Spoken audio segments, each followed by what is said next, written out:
Welcome to IRL Alpha. My name is BeaconBot and I'm your host, and we're here to talk about all things NFT and Web3. However, we're not here to lecture you. We're here to fight with you, fight with each other, fight with the Twitch chat. So, if you're a person who's out there in the crowd, you got a hot take, raise your hand. There's microphones floating around here. Raise your hand if you have a microphone. It's you, Rosamond. It's you, Slime. Boom. Talk into a microphone, because guess what? We are live on Twitch right now. Look up there. There's Twitch. There's Twitch chat around here. Shit. So, they want to hear your takes as well. So if you're not talking in a microphone, they're not going to hear your take. They're not going to be able to argue with you. We just have a couple requests. When you give your take, make it on topic. Don't shill, all right? If you start shilling, if you start telling us your life story, Trik will cut you off with a various sound effect. Trik, you're going to tell them. That means you're shilling and it's time to move on, okay? And it's going to get more intense. If you keep going, Trik will probably, yeah.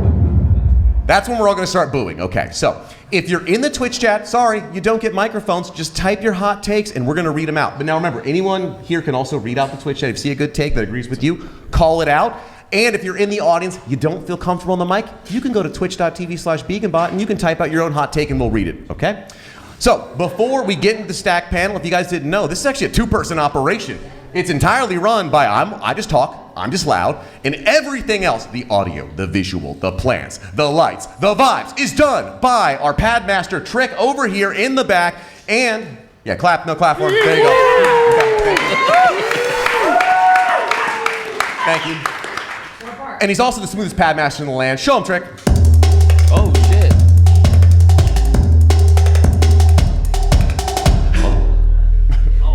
Beautiful, beautiful. Yeah, there's a little dog at the end here. Okay. Let's get right into our panel. First of all, I got to tell you the truth. I knew Ben a little bit in Venice, but I didn't really know Ben until I went to Burning Man with him, okay? So I've seen things with him that I can only describe after this at late night at the Brig. So we'll talk about that later. Ben also works for Bankless, does a million trillion things. He's about as Venice as it comes. Ben, why don't you introduce yourself? Tell them what you're working on. Hey guys, good to see everybody. Been a long time since I've been here. Happy to be back. So yeah, I know. I live here, but Thursdays, right? Thursdays. Been in the space for a while now with Bankless Ventures, so you probably all know Bankless, podcast media brand in the space. We've recently launched Bankless Ventures, which is our early stage Web3 fund. And we will be talking about why Web3 funds are evil as we get into the show here. But okay, clap, okay, beautiful, beautiful.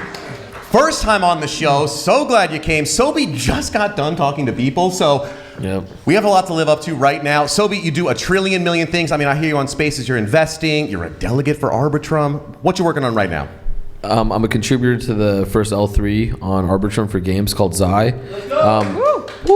And founder of a Web3 game studio, advising a bunch of stuff, Arbitrum delegate, just a professional friend, a dude on the internet. I love that, professional friend. Also, I don't even know what an L3 is, so we're gonna find out hopefully what that is today. I was ready to talk about L2s, but orbit chain.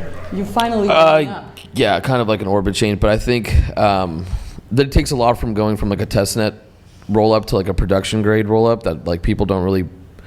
It's not as easy as I think. It's a whole thing. We'll get into it. Okay, we're gonna get. I like it. Don't give that guy a microphone. He asks the toughest questions. I'm like, I don't know anything here. Back again. It's been a while. Sasha, aka Kapuster, first met you in the BAYC Discord. Yes. And boom, you've actually were a longtime regular, and you're back again. What you working on these days? Mostly writing, getting ready to launch my new podcast. Oh, nice. It's called How to Web3, and it's going to be onboarding businesses into Web3 and showcasing tools for Web3 that businesses can use right now, not wait for 10 years when there's broad adoption. Oh my God, what happened? That's Shava. Don't worry, everyone. Shava. She's used to being on stage, so it's kind of throwing a fit. That's protest. Yeah. Okay. It's a good dog. Anyway, just mostly writing these days. Beautiful, beautiful. Also, apparently you were a lawyer at one time, so all legal advice, everything she says is legal advice, and we can take it to the bank, so we will be doing that. Take it to the Russian bank. Patrick, back again, always. Just wrapped up the completion of choosing all the artists for 404. We actually I'm just going to call it out because it's amazing. First of all, 404 catalog, amazing. Right there. Oh, he's right there. See, Soby doesn't even know Patrick's on the panel here. Dude, I got to call it out. Like, I was having so much fun looking at who Anonymous got, who Snoop Frog got, who you got. It was, like, beautiful. I know what you're going to say when I ask you who you are. So maybe you can just tell us, like, from the 404 catalog, just end, like, how are you feeling? I'm grateful to see how it turned out. We had 1889 artists submit for the catalog. So there's a lot of artists that submitted to the space, and it's a really cool collection. If you get a chance, by all means, it's worth taking a look and just seeing what people are making right now. So. Yes. Yeah. I'm working on my September submission. Okay, I'm getting in September. That's going to be the hot one. And if not September, I'm going to get the Halloween edition. Okay. And I know one person out there, and I see him right. He already has his phone up. Look at the smile on John's face. Because remember, we are so blessed to have Arthur Brightman, co-founder of Tezos. But truthfully, this is kind of for us, but it's mostly for John. This is the kid on Christmas. Arthur, co-founder of Tezos, into a bunch of different other fields too. So glad to have you. What are you working on? I'm working on Tezos. Nice! All right! Hell yeah! There we go. He's the new Patrick. Yeah. People. So we don't have Arthur for the full show here, and we're gonna jump in Snoop Frog when Arthur has to leave, and we'll give him a beautiful intro here too. People were checking us tech out front, but since we don't have Arthur here the whole time, we are gonna start with the topics that kind of relate to the Tezos god himself. So, a couple things have happened here. If you guys didn't see, Etherlink was announced, which is, this doesn't make any sense to me, right? They're trying to get us Ethereum people over to Tezos. So there's an L2 built on Tezos that's EVM compatible. Kind of crazy. And then this week at the same time, we got the announcement of Coinbase's base L2, which this is a detailed article, not the exact right one here. So yeah, kind of curious, Arthur, were you involved in this Etherlink business or? So to the extent I try to help the development of the base protocol, but also some of the roll-up work, and yeah, I've been following the development of Etherlink, which is primarily developed by two companies, Nomadic Labs in Paris and Trik in London. And So with this, I always want to ask, right? Because we know, we all are from different chains here. We get together. Some maxi, some are multi-chain. Patrick's multi-chain. Some you might call me a maxi. I don't really want to say that. This though is something that's interesting. We're seeing where it's like you're going after this other market, these Ethereum people. I talk to the Tezos maxi every week, and it's always Tezos. And this was one of the first ones where it was like EVM compatible. Come on, don't gotta learn Mikkel Sinner, however you say it here. So yeah, do you think about that often? Of how do you recruit from other chains, or is it just all tech? I'm a utility maximalist, so if people want to use EVM technology on Tezos, they should be able to do that, and with the ceilings they can. Beautiful. Okay, lovely. Okay, Ben, you're investing. How do you think about this then? Well, I think it's also, interesting. I know Ben didn't know about this 5 seconds before this, so I did this exactly on purpose. He goes, I don't know what it is, and I said, oh yeah, I'm going to make you regret that. Yeah. No. Why? What's the value? Like, how do you attract new users over to this? Like, yeah, it's EVM compatible, and there's probably like some tech under the hood that makes it interesting, but the liquidity and the use on ETH or like ETH-centric L2s, why do they jump over? Yeah, there's a couple of reasons. One is cost. So even today, L2s like Arbitrum can have high fees. The other one is decentralization. I don't know decentralized L2 on Ethereum at the moment. They all have multi-sig, or they all have a permission sequencer, or no reputation proof. So you're basically trusting someone. So I don't know many cheap L2 solutions for Ethereum which are decentralized and have good throughput. It's also the first version of it. The point is this can scale as Tezo scales as well. So the point is to have a very scalable EVM and Ethereum compatible solution on Tezos, and I think that can be competitive with a lot of the other solutions out there. Well, yeah. Okay. So first of all, POV Collector calling you out. He said his first rule of Bankless is don't talk about other chains. That's in your contract. Did you sign that? I haven't heard you mention. No. Bankless gets the rap of being ETH maxis. It's almost a lull on the internet. But it's like as ventures will fund the smartest entrepreneurs wherever they happen to be. It happens to be ETH-centric a lot of the time. But I'm curious with this. Like, actually, a good website to go to is L2Beat. I don't know the actual. Hit up L2Beat. The domain, but it's like L2Beat. You got it. I think. .com or like there's a million now. So it's true. A lot of these L2s are not quite decentralized yet, and they're on their way. So that's Arb is the furthest along that stage. Yeah. I was going to add. You're an Arbitrum delegate, so we're definitely going to do this convo too. So because you see on the top there, okay. But I'd be curious with Etherlink, and then we can go into it in a little bit more detail. But like, maybe you haven't seen this scale, but how would it kind of compare on this force ranking? And is it like the sequencer is decentralized right from the get-go? Like, would love to kind of hear how it's more decentralized. Yes, so it has a decentralized controller. So there's no sequencer. So you basically, your sequencer is just the underlying chain itself. You post on Tezos, and that's your sequencer. But more importantly, it doesn't have any like multi-sig upgrade functionality. So currently, for example, if you take Arbitrum, absolutely beautiful technology, but there's a small set of signers who can force changes on Arbitrum. You cannot. It's not permissionless if you want to refute a bad commitment on the Arbitrum chain. You can't do it. So it's still extremely permissioned, and it's not a knock against Arbitrum. I don't think they have a choice because. They can't, they have to develop this in Solidity or, in some EVM compatible targets, and they can't really upgrade very easily. So that forces, I would say, most of these rollups to be fairly centralized. You're still trusting a small set of keys at the end of the day, and we've seen networks like the Axie Infinity network, which was an Ethereum sidechain with a small multi-sig, and those small multi-sigs will get compromised by state actors. Well, I'm gonna hop in there. So real quick, Arbitrum does have live fraud proofs. Optimism doesn't. So their fraud proofs are live. And secondly, there's two different types of bridges you can have. There's like economic bridges that have multi-sigs, or like the bridges where you're basically depositing coins into a smart contract. They give you an IOU. You burn the IOU for the thing.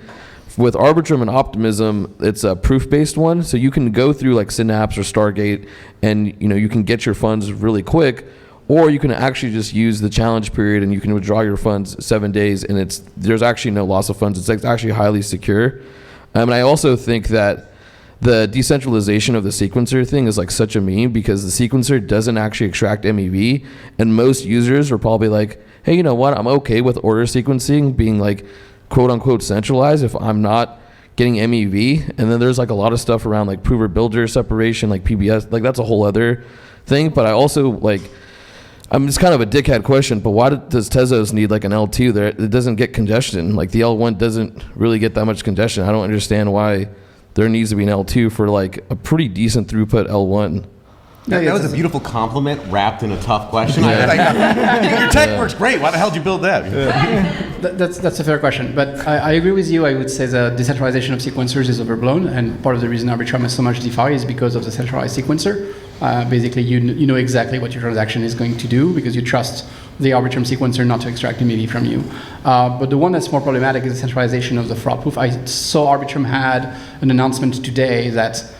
So basically, in the existing Arbitrum refutation system, you can DDoS the chain if you have permissionless refutation, right? So you could just like hold up the finalization of Arbitrum for a very, very long time. Now they're doing parallel things, so they might be opening up. But today, if you see a bad commitment on the Ethereum chain, you cannot go and like yourself present a fraud proof. Like they have fraud proof, which is much better than Optimism in this respect, but they're not permissionless fraud proofs. In terms of throughput, I agree with you, but you get more than throughput by having rollups. First of all, you can gain interop, so it's much easier to create a fully Ethereum interoperable L2 on Tezos than it is to add it at the L1 level, because you don't just want EVM execution, you also want the Ethereum RPCs.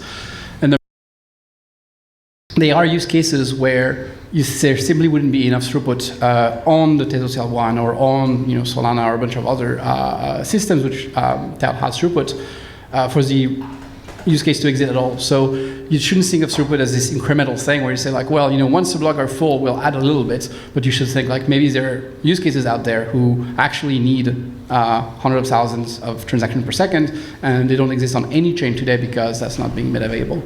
Yeah, as a developer, I have this debate like all the time, working at startups of, we have to build for scale. And then it's like, you don't have any scale. It's like, well, once we get the scale, they're not going to build on us. And it's like one of the toughest decisions, because I feel like there's two things. One is you don't know what real scale looks like, right? Every time someone interacts with something, it's not the same as your performance test, right? So you're like, I'm building for scale. And then it's, they're using it not how I tested. And then you have to rebuild. But at the same time, like you're saying, if you don't have it set up, no one's going to even come over there. I don't know. You respond to me? I oscillate back and forth between like everything should be on chain and only the things that need to be on chain should be on chain. Like we're building a fully on chain game that's like built in Unity. It looks good. It's not some browser bullshit. But the rationale for that isn't to go down this like meme of autonomous worlds, like some philosophical think piece. I just think that like immutable smart contracts as a backend is pretty cool because you open up so much composability. Like if you think of Matcha or 1inch or all these aggregators that even exist for NFTs, like you just go, hey, like I'm just gonna plug in, I can fork my own front end, and the back end I can do whatever with.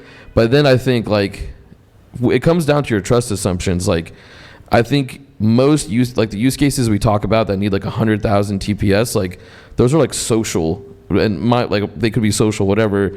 Doesn't necessarily need to be on. You can use like a Validium or whatever that has like off-chain compute, and you're just posting on chain eventually. Like I think the sake of having like large TPS for the sake of large TPS is just, I don't really understand it. And secondly, like we haven't done, I think, and maybe I'd like to hear your take on this, but I think we're seeing more and more waves of builders coming in because like, yes, the infrastructure is getting better, but block space is pretty abundant.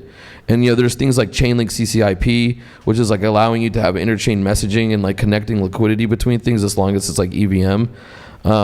It's just becoming like this thing where like, okay, now what are the consumer focused use cases, right? Like I've found this company called Utopia Labs that's doing awesome stuff with USD payments that are gasless, but there's a lot of bottlenecks with this stuff.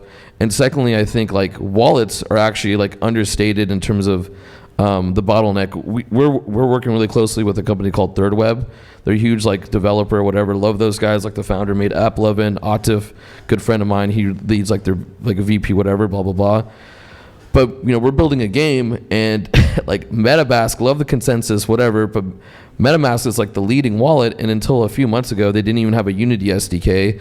And even if you use it, like it brings up all these signing transactions. You can use session keys or whatever. Like it's not that big of a deal.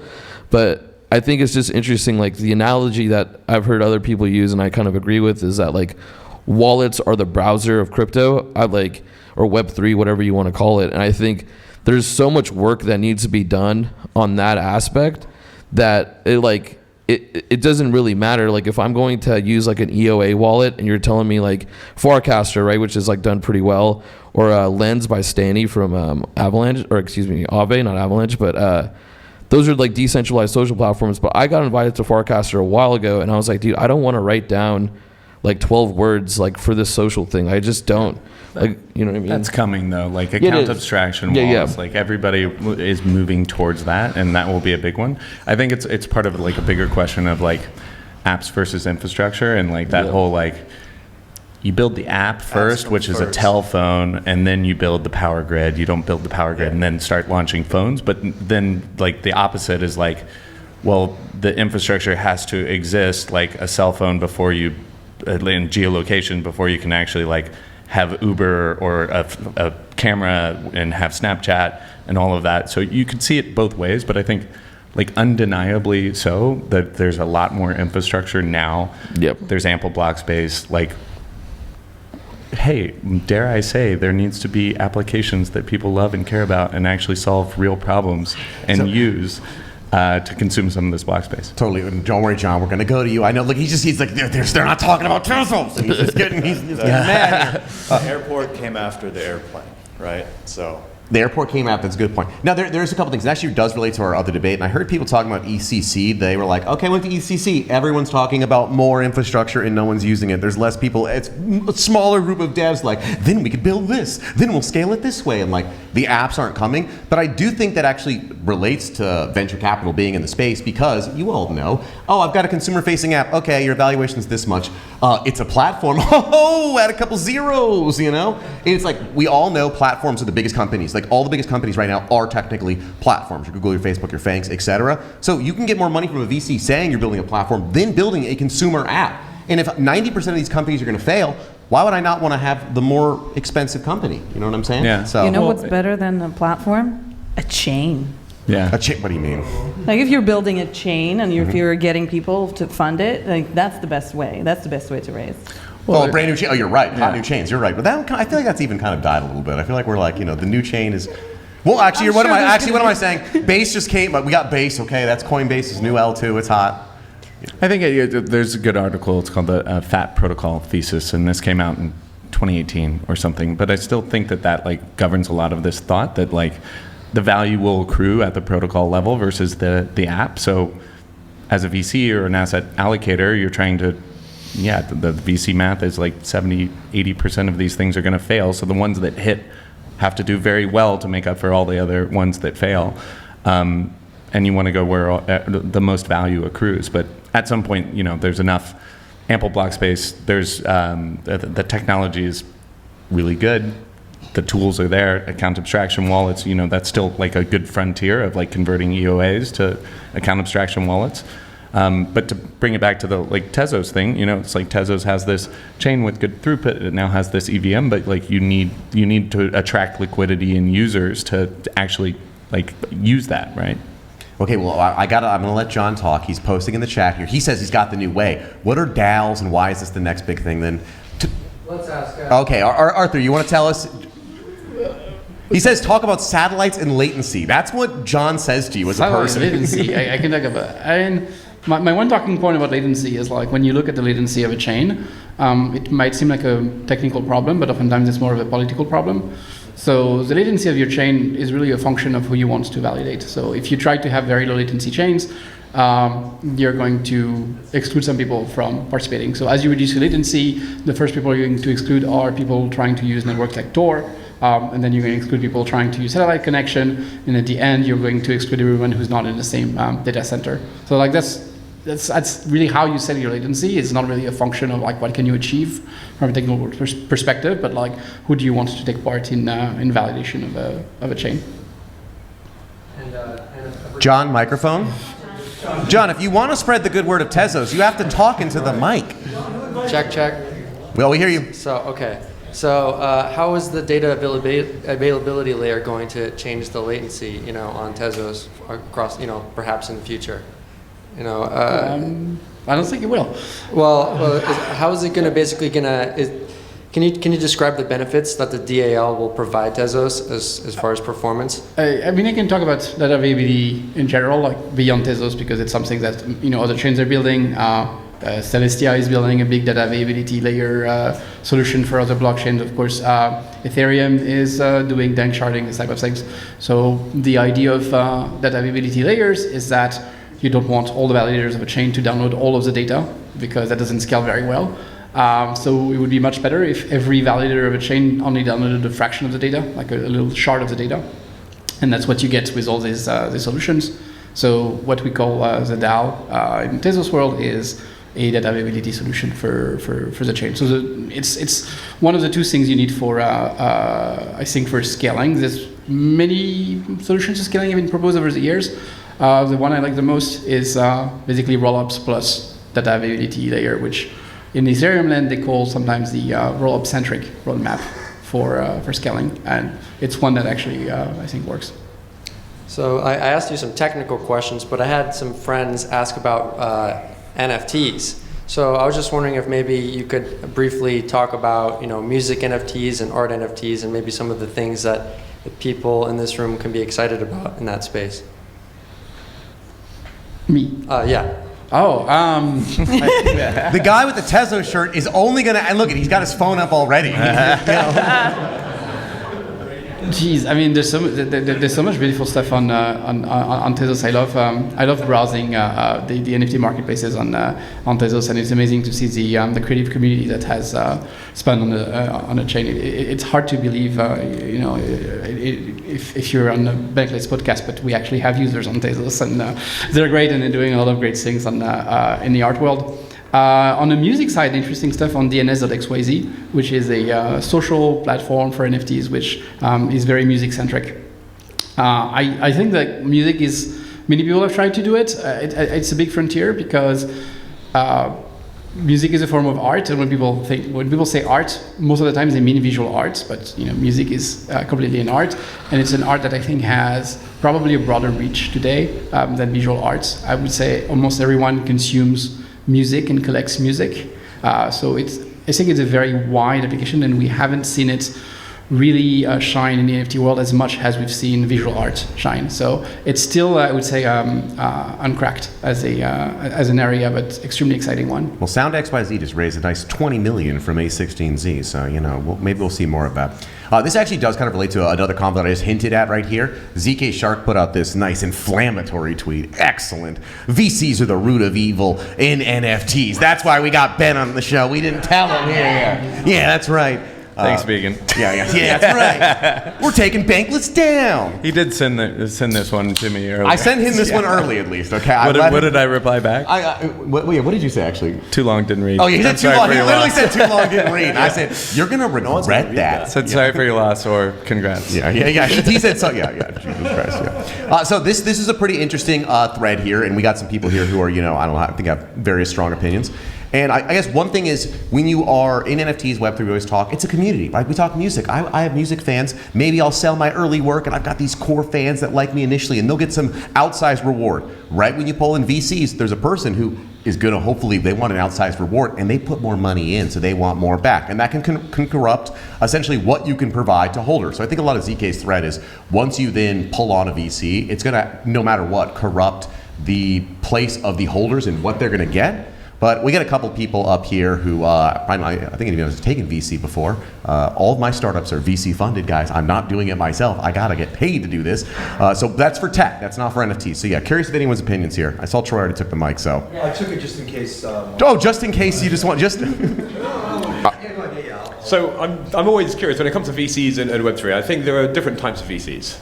There are definitely VCs in the space that care enough about Web3 to work with founders as a strategic VC, rather than just as a way to ask for an investment, ask for some shitcoins they get to dump on retail, and then recoup their investment and then walk away with some free equity.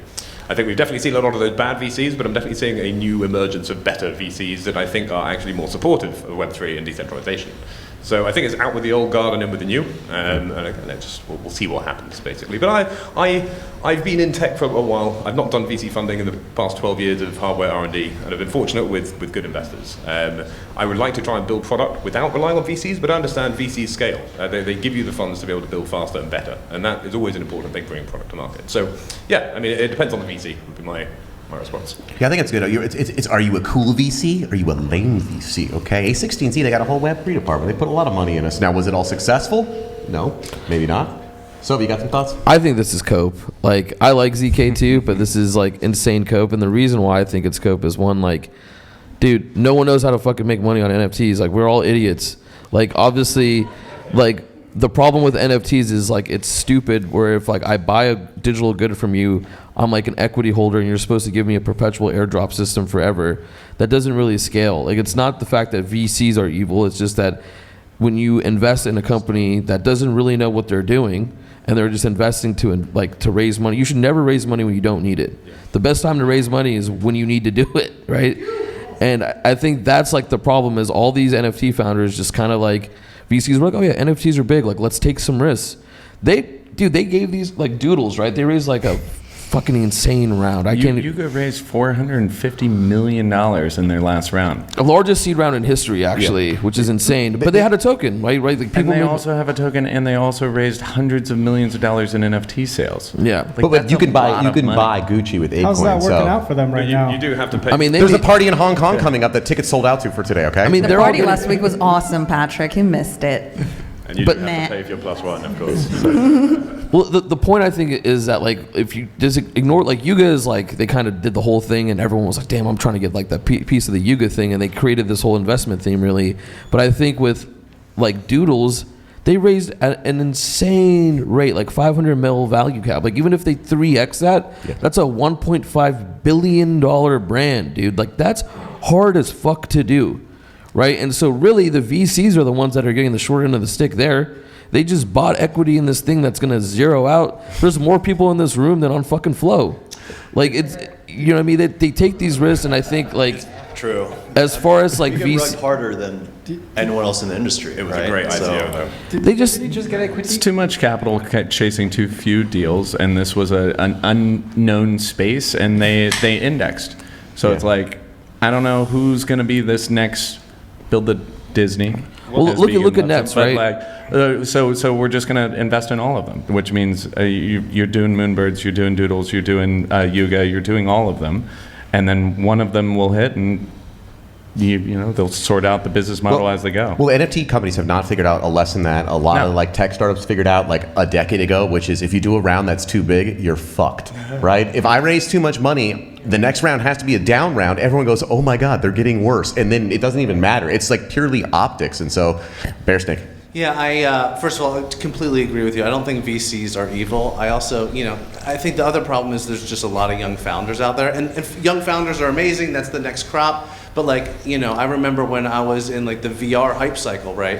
And I had friends who were raising, I don't know, 80, 90, $100 million, and there was no revenue. And they were like, we're going to be the Netflix of VR, which is the most ridiculous statement of all time. That's a hot VC pitch, though. That was John. Remember John? If anyone remembers John. And so that was like, first of all, that doesn't make sense because you have to have a library of content to make the Netflix, and there was no Fog content. of War, it made sense at the time. Yeah, right? totally. But the point is like I saw friends get fried, right? And if you get the money, then you have to spend it very quickly to prove the thesis. I think the problem with Web3 is first there's a lot of young founders, and that's okay. But just because you can raise money, you shouldn't. And I also think like. This is where a lot of people are like, oh, people from like Web 2 or whatever like have no place in Web 3. I think that's complete bullshit. I think there's room for people who have experience and have like built businesses and sold them. And there's also room for new people to like try new shit who are young. So I don't know. If VCs are not the enemy, I think founders need to have really good, surround themselves with really smart people who give good advice. And yeah. Yeah, I think it's important that some VCs are looking at us like we're looking at shit coins, right? They're like, that one's probably going to fail, whatever. He said it's going to be the Uber of like VR, great, whatever. I'm invested in 12 Ubers of X, so whatever, one will hit. And it's the Disney of. Yeah, Disney of. Disney Everything's of. the Disney of. Well, and it's also very, very important to double click that like VC is this broad category, and not all VCs are created equally, have the same mandate, have the same expectations, have the same check size, like $450 million round. Come on. So. Yeah, totally. Actually, a I tricky. have a question for Ben as a follow-up. Get out of here. I thought you were my friend. I know, right? Disaster. We'll talk about it later. But the question is, how do you think about value accrual when there's a community and there's a VC round that is significant? Where does it go, and how should people? Because I don't think a lot of NFT people think about it. That's when you sell. I love you too, Patrick. I think, are you talking in regards to a company that has a liquid NFT, like that's out there? Yeah. I mean, this is the thing with securities law. Like, people think you can't have this token represent shares in the company, whether it's fungible or non. So governance token or NFT, ETH had no clear like value accrual years ago before like fee burning and things. So it's kind of a big unknown for a lot of these things. But like what is probably known is like your NFT as part of that company that's building things. Maybe that will have value through IP or something, but it's not like going to be spitting out dividends to you like a share of a company might. Well, for sure. Of course, it's not a security. Of course, it won't spit out Yeah. dividends. An NFT project going for VC money is so predatory. It's like nonsensical. And like, why would they fund? But it's an also NFT like an project also? NFT project isn't a thing. It's like you're a gaming project that has NFTs incorporated, or you're like an IP brand that like started with NFTs. So like, I think an NFT project, that just means they don't understand their own business model. I'm rooting for the. Go ahead. I'm rooting for the creators on this one. If you're a 22-year-old kid and you just like hired a Fiverr artist to create a bunch of penguins, and you can convince a VC person to fund you. Yes. Well done. Selling a bridge, right? I would say I don't think the problem for the VCs is not so much for the founders. It's more for the ecosystem as a whole, and it varies enormously. VC to VC, they don't all have the same practice. But a lot of VCs in this space are actually not VCs; they're investment bankers. What they do is that they front capital for a project, and then they get a token, or they get a cut of the revenues, and then they make a revenue. And when they're in this position, they're not going to be that interested in helping build a business. They're going to be interested in helping tell a story. And that's how they're going to exit and make money. And so that's why we have, I would say, a lot of, of course, a lot of startups fail, but this is why in a space we have a lot of narratives, a lot of story, and not actually much building. And there's a skewed incentive that comes from this. At the end of the day, what ends this cycle, it's, like VCs are not going to show self-restraints here. The cycle ends when people don't buy inflated stories or promises and just actually focus on if we're talking about NFT, like buying what they like or trying something that's meaningful and useful for them. So we raised our Series A last year, and I think one of the most important things for us was utility, right? At the end of the day, if we don't have enough utility, then what are we doing, right? I don't have enough time to sit around and collect collectibles all day. NFTs are great and they're nice, but at the end of the day, when I'm going after a Series B, I'm going to make sure people are going to be able to use what I'm building. Totally. Yeah, you got something too? I think the one thing that people don't really pay attention to when they're talking about VCs, especially in Web3, it's very much more like a record label going after bands that are unsigned. And when you find these quote-unquote blue chips that have strong communities that are building things, you giving them that money is you being able to ride in that journey, just like buying this band, knowing that you're going to make profits later on from it. And so maybe for the next 5 years, we see Doodles really be dormant and do nothing. But say Doodles finds a couple kids like Mr. Beast or something like that are making content and they're under their studio. They'll make all that money back in, the next 12 months after they've built something out. But I think realistically, when you're looking at VC funds and you're looking at stuff, they're really betting on these like bands and artists, and unfortunately, it is kind of predatory if you're looking at it that way, but you're coming to them for the money because you need it to build. And so at the end of the day, if there's less VCs, there's less building. This whole space is all about building and moving forward. So I think they kind of need each other. Yeah, I can agree with that, but I do have to say one thing though, okay? Doodles, can you pull up Doodles' Twitter? They have 2 announcements today. 2 today. Come on now, give them some credit. Doodles times Camp collaboration, and they're showing off like some 3D models. Yeah, if you just search Doodles really fast, come on, it's right there too. We already searched it. So they're doing something, they're trying, and here you go. Stop scrolling. First look at the Doodles Camp. That's a little it's a older. magic door. Yeah, that's pretty good. And if you, yeah, great. We have this. Another opportunity to get out. But look at August 18th. This looks pretty good. Okay. Sell the news, maybe. Okay. What was that?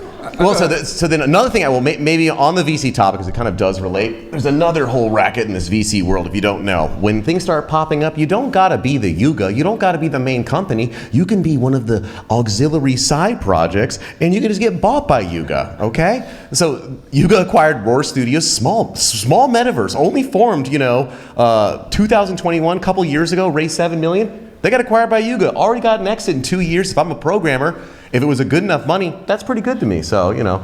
I don't know if people actually are in Snoop Frog also. Later, Arthur.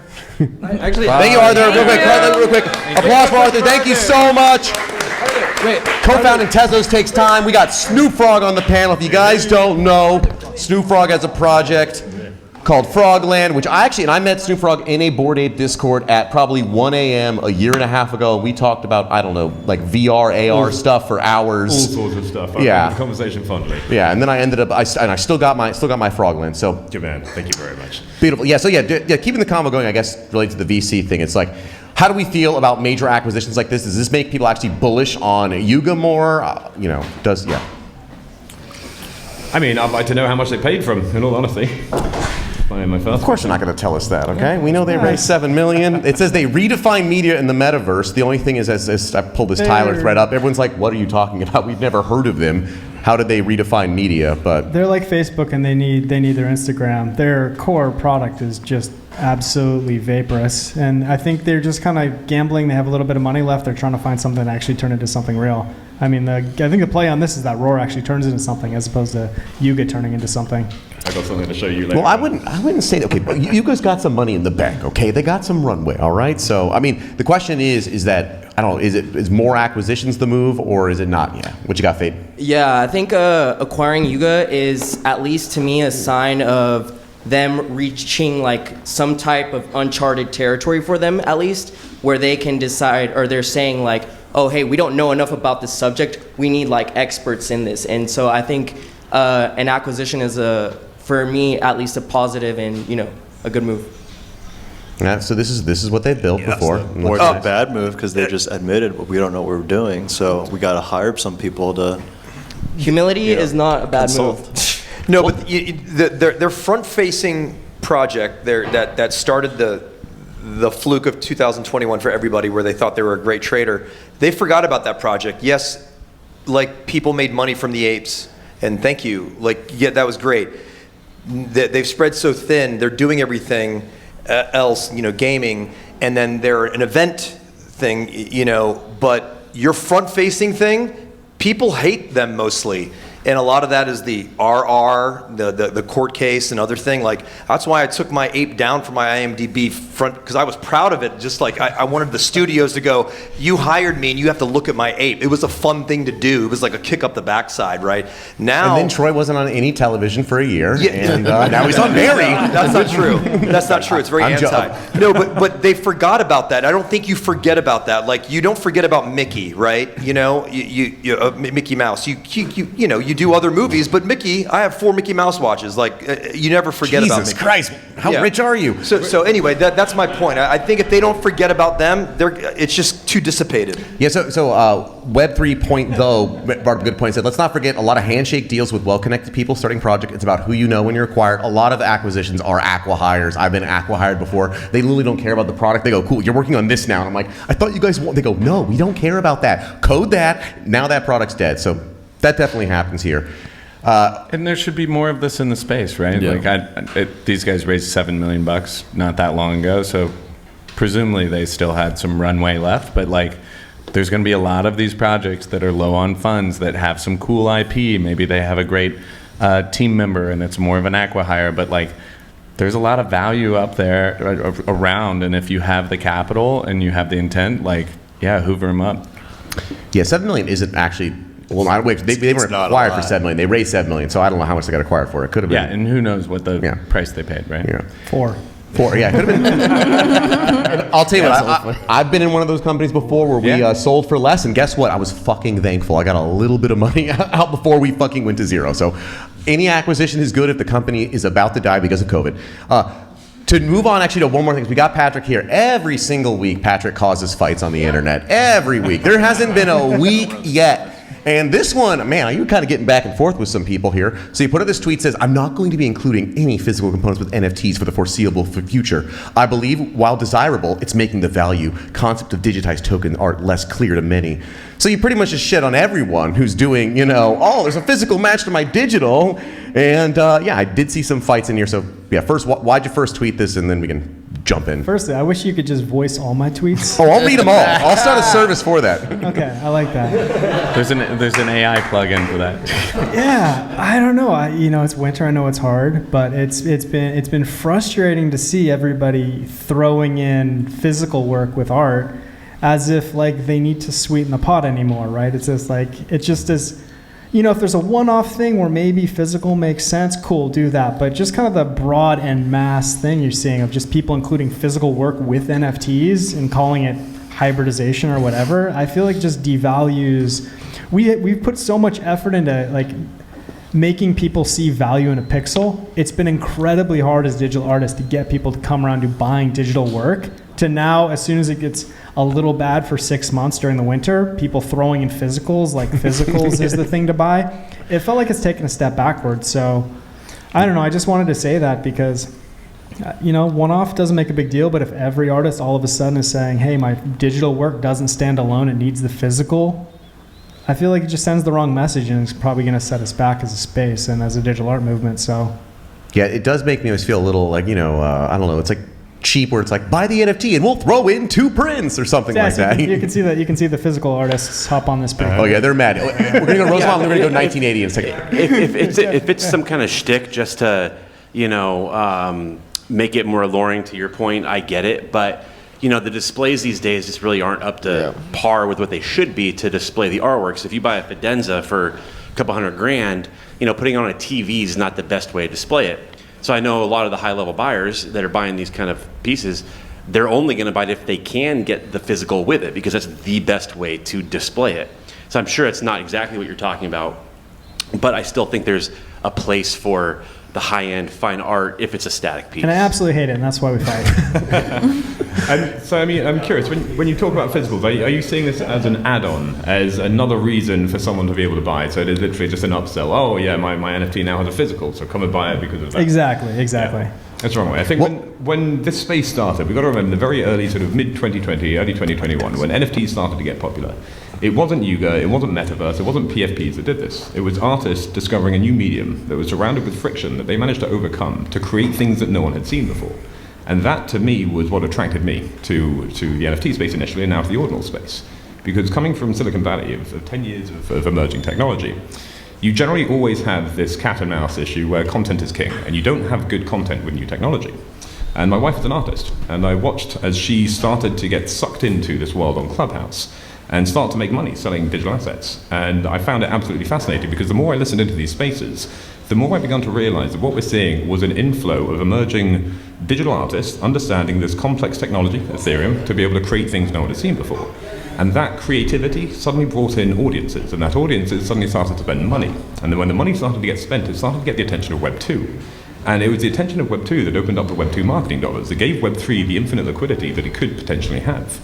But the issue is the space became too big too quickly, and we didn't foster a safe haven for the digital artists. And what ultimately happened is the very people that were creating the cool shit that everyone wanted to see, that had never seen before, got pushed out. We saw royalties get removed. We saw the environment become much more hostile to the individual artists, the people creating the cool shit that people are actually going to spend money on.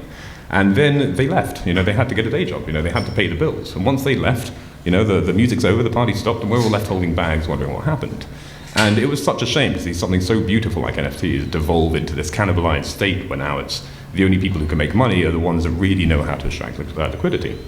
And what I'm so excited about with ordinals now is I'm seeing this next evolution of digital assets. For the first time, we're seeing what was promised with Ethereum, immutability, provenance, all of these wonderful things that never actually turned out to be the case, is now being born again on this underlying block space, these satoshis that you can inscribe information onto. And I find it amazing, because what I'm seeing is the same kind of creative minds overcoming the same kind of friction that they had to initially to create things that have never been seen before. And we're seeing the infrastructure developing at such an astonishing rate that, to me, this is the most exciting thing that I've seen in technology in a long, long time. Okay, this is good. Snoop Frog's trying to take us to ordinals, and I will argue against. I mean, I'm not anti-ordinal, but yes, I will talk that. But actually, can you go back really quickly back to that last tweet? Because one of the I think annoying things that we see is it's the justification of the art. People look at digital art and goes, well, it's not worth anything. It's got a physical, and they go, okay, cool. The digital's something. It's the physical is just literally for old traditional collectors to say it's okay. You even saw this article triggered me. I pulled this out of there where they're saying that on-chain art might be a thing, but if it doesn't have physical, maybe it's a flash in the pan, which is like a ridiculous thought. So I don't think it's always about like even the upselling. It's like, how do you make the art legit in itself? But we got to go. First of all, 1980. I'm going to call you out because. Yeah, this is a. No, I'm not letting you talk right now. Real quick, 1980. He got his piece acquired by Snoop Frog this week. Snoop Frog. Okay, so I was part of Patrick's 404 catalog. Someone's going to buy his art. Who is it? The guy who started Art Block. So just amazing. You deserve a round of applause. What are your thoughts? Thank you. Thank Patrick for the platform to be able to post artwork on there. But I wanted to. I was looking at our topics today, and I saw this one. I saw Patrick tweet this earlier in the week, and it had my blood going a little bit. I like all his tweets. This one I didn't like. So I just wanted to say one thing and how it makes me feel, because I came from the gallery, like that whole kind of physical art world. Galleries would never give me the opportunity to put my artwork in them. So I threw my own shows. Fuck the galleries, Then came, NFTs, right? Now I was able to get my artwork out to people direct, bypassing everybody. I really think, physical versus digital shouldn't even be a conversation. It should be support the creative in the innovative way they're trying to get their messages out.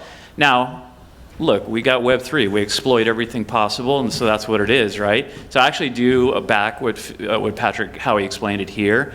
I think, for myself, I've used it as an opportunity to be like, hey, here's a digital piece. You choose if you want to burn for a physical one that I have, or you choose if you want to enter into a gallery show that I have by burning this. But I think at the end of the day, we have to really support these. I see another artist, Thank You X, pushing on this a little bit, and some others, and just got to be careful about exploiting it, though. But with digital and physical, I think a lot of it has to do with intent. And when you're saying it kind of feels as though like, I have to do it. And it's like, well, if they feel like they have to do it, but as long as, it's presenting something beautifully physically, like you have some beautiful stuff that I've seen on shoes and some other lovely things that I like so much, 1980K. But I got to bring it back to music for a second because, I'm a musician. And, well, can I just say, we've always been expected to produce more than just the music. I mean, if you're a rapper and you're not selling clothing, I'm confused. Are you really a rapper?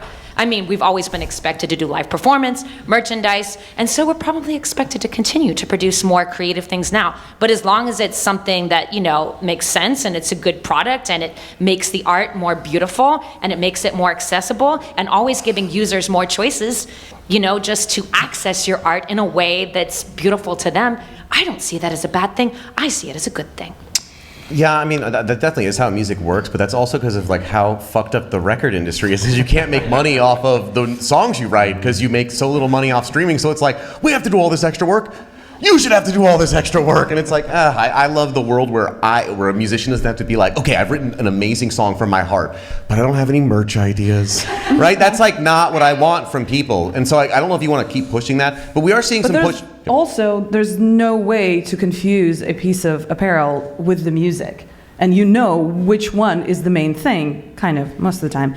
When Travis Scott, okay, keep going. Yeah, well, let's, most of the time.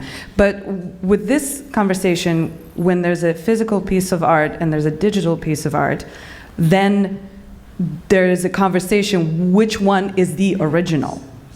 That conversation can come into the place. And that's where I personally become uncomfortable because they're not really fully tied. When we are in the physical world, there's a physical piece, we know it's there. Once you've added a digital element to it, they can travel separately. And that creates, confusion, even in the marketplace.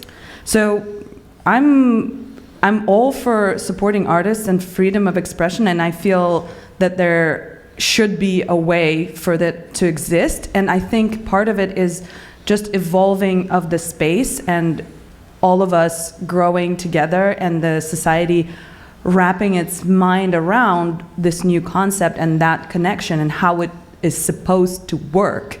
Because a lot of the things in the art world are sort of concepts, are cultural, and we presume, okay, this is how art works. So I think there's something to be born still. So it sounds like the ask is artists, how about a little bit more documentation, education around what you're going to release, right? So there's clarity in maybe what is the actual source, what is the physical, the real one. But I think again, all this leads back when we have these types of conversations to me to like, hey, CCO is good or bad, and IPA is good or bad. I'm like, there is no good or bad. It's literally let innovation happen and support it the way it goes, but do it in a way that's educated, and transparent and not fucking just clarity. rugful. Yeah. Well, so Patrick, how do you feel about? He said thank you X for a second. I don't want to get into his panel project where he's doing one of one, but his actual physical art he's been doing for 3-4+ years now has digital art pieces inside the physical art.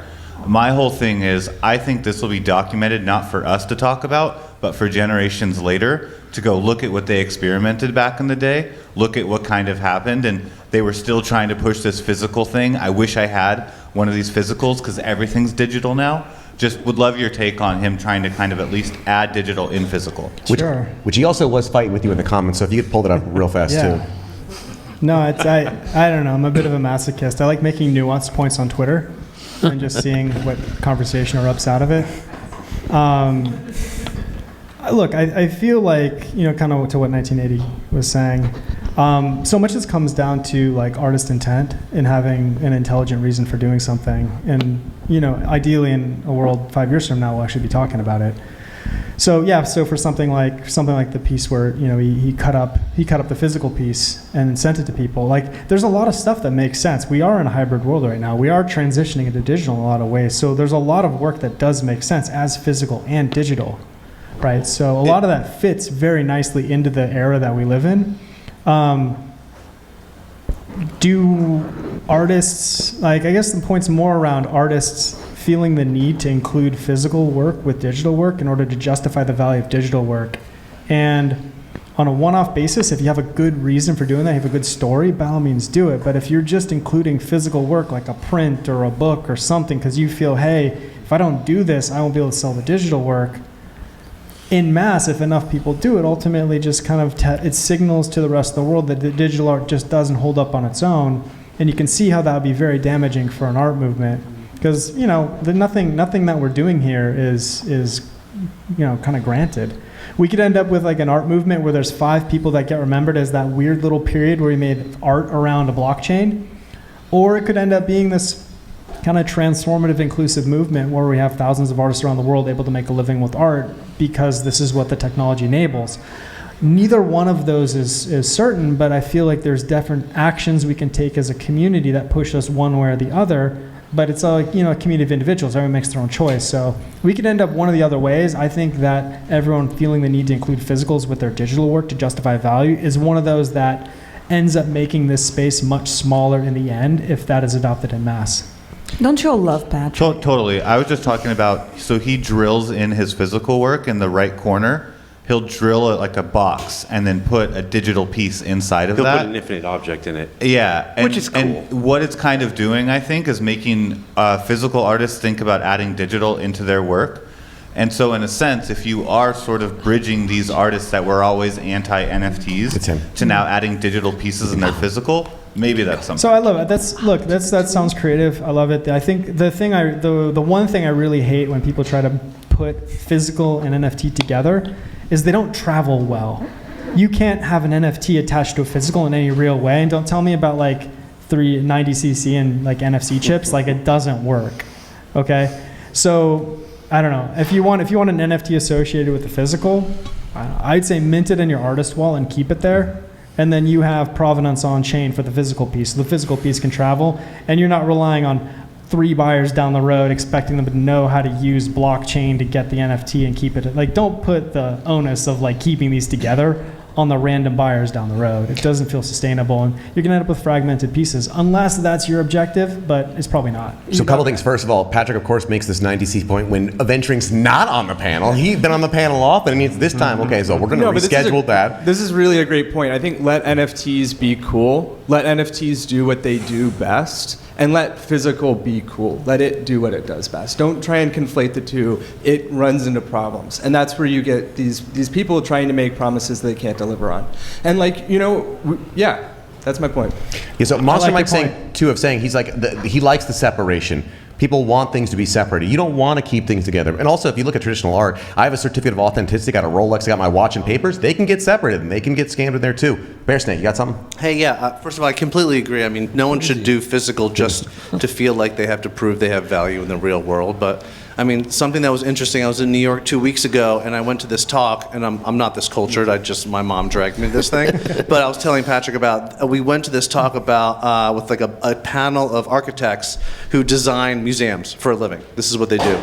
And what was interesting is they're talking about like what does the future of museums look like, and I think everybody in this room, right, I think is a little bit like annoyed at the fine art community, which they should be because they're kind of fucking obnoxious. But point is like they're preparing for new types of art, and so I agree. You should keep the optionality for the artist, right? If you want to do a physical with the digital, amazing. There should be a purpose. It should be a part of the story. But I think we talked about on a panel, most people who go to galleries and museums aren't going there because they want to buy a piece of art. They just want to experience someone's voice through art. That may be digital, that may be physical, but the museums are preparing to be able to support digital artists. Totally. So we got yeah. So I was lucky enough to collect some of Def Beef's early work. Shut the fuck up. Are you kidding me? Come on. His shit is crazy. Fuck. So he's doing like everything on chain, making his own compiler, and never once did it cross my mind like, oh, it'd be cool to have this on my wall. Like it's a purely digital experience that I'm like, the smart contract is in part the art, right? And like kind of like the labor of everything. And what Patrick recently did with Transient Labs with Doppelganger, it's been one of the few times since kind of seeing like some generative art and also Def Beef that I was like, damn, this is fucking sick. Like the smart contract is in of itself the art, and you can like collect it and appreciate it without it even crossing your mind like, oh, I want it on the physical. I think for Fidenzas and all this other stuff, like what's really cool with, shout out to Snoop Frog, like you can generate those SVG files like without them losing any quality on stuff. But yeah, you may just want it on your wall because it's, a lot of, for what's the problem solving with that is like, here's a hash that generated this algorithm. You know that, no one's scamming you. Like this is made, deterministically by the algorithm. And that's why it's like cool and why it uses like a smart contract and you may want it on your wall. But I think, and I'm not trying to speak for Patrick, but I think for like, in my experience as like a collector and just like a dude that likes to look at cool shit and like feel emotions and stuff is like, oh wow, there's art that's out there that I think sometimes as an artist, like, and Jack Butcher says this all the time, when you put like constraints on yourself, it kind of lets you create more. So like if you can't link it to a physical, you need to make like the digital piece like stand on its own. And I think Patrick did a wonderful job with that with Doppelganger, and it was really cool to see that. Totally. Also, I don't. Patrick gets enough compliments. He doesn't need it. What Def Beefs do you own? I love the glitch. I forget the names of all them because they go by the series. Yeah. But there's the one that is just like the audio. Entropy. I think Entropy is one of them. There's the one that's like all synth poems. Not synth poems. The one that has like the all the ASIC art kind of. Yes. The maze. What is that called? I think it's called Glitchbox. Is what Glitchboxes. Yes, you got it. That's three, I think. And there's one that I think called Transmission that he also did like the audio for, and it kind of just like it just does like some circle shit, and it sounds a cool noise. But he's like insane, like, and I think a lot of that is appreciating what he did. And I think in general, what's really cool is, Def Beef was fucking nuts because he's like a computer science, like Giga Brain or whatever. And what I think is awesome is groups like Transient Labs and Manifold, they're basically like partnering with a really, really good artists. Like Patrick could go and like, you want to do some crazy shit, but you might not know how to code, we got you. Yeah. And I think that's going to be really cool to see that next kind of era of now that, people have really understood like the smart contract can be the art. I'm really looking forward to seeing some of these groups happening because the contract for Doppelganger is awesome, right? And like what they've done. So I'm really looking forward to that. And I think I'm going to have to agree with Patrick on this and kind of the whole part of it. Yeah, Zanis pointed out, I'm sorry, I'm a programmer. Someone say, he programmed a bunch of, I think all of his stuff in C. It's all in C. I don't think he made his own compiler C too. For JavaScript. It's like whatever. He's technically the most amazing. But he's a good example where if you look at the art and you start diving into how it was made, the digitalness is the impressive part. It's not, it's like, it's the medium is what's so amazing. It wouldn't even cross your mind, right? You wouldn't even be like, I want to print this out and like put it on my wall. I do have the Def Beat record. And if anyone ever comes over, I pop it on and they do the same thing every time. They go, what the fuck is this? That's sick. And then they always tell me, do you put this on for girls? And I say, no girls in my house. And I've collected art from artists that have sent me like an infinite object. I'm like, this is really sweet of you. I appreciate it, but this looks like shit. Like I'm not really gonna put this anywhere. The dead one right here. Yeah. Things do not hold charges, and you have to have a cable everywhere. Oh, sorry. I don't disagree with your sentiment. I get where you're coming from now. I will say, if you see like Incomplete Control by Tyler Hobbs, it doesn't look good on a digital display, but it looks absolutely stunning when it's printed out with a really high-level printer. But I think we're going to see ourselves fade away from that. Digital art being considered art is such a new revolution that as we see technology advance and displays get better, I think this feeling, if there are artists that feel the need to include a physical, that's going to dissipate because the viewer is going to be satisfied with putting it on their wall or looking at it on a screen. And then just real quick to comment on Sasha's point earlier about if a NFT does come with a physical, which one is the real piece of art? Well, funny enough, and anecdotal here, but there's a guy I know right now trying to sell a Grant Yun physical, not the digital, and no one wants to buy the physical. They only want the digital. So in this circumstance, we would say the art itself is the NFT and not the signed physical, which he did sign. Interesting. No one cares. Nice. Right now, at least. Nice. Also, Matt come with a crucial pro tip. This one got me a lot. Statues are the things you trip over when you're examining a painting, dude. Every time. And then those guards yell at me here. Actually, with that is actually our show. Thank you, everyone, for coming. Beautiful argument. We didn't do too much fighting. We fought a little bit here, Patrick. That tweet was just enough spicy. You know, you upset some artists, but they aren't leaving here. We'll be back next week for another show. If you're an AI nerd, we meet every single Sunday at 2 right here for hacking and all that. If you're here physical, we're probably going to get some pizza and some beers afterward. Thank you, everyone. Thank you, all the panelists. Thank you, Ben. Thank you, Soby. Thank you, Sasha. My mic is falling.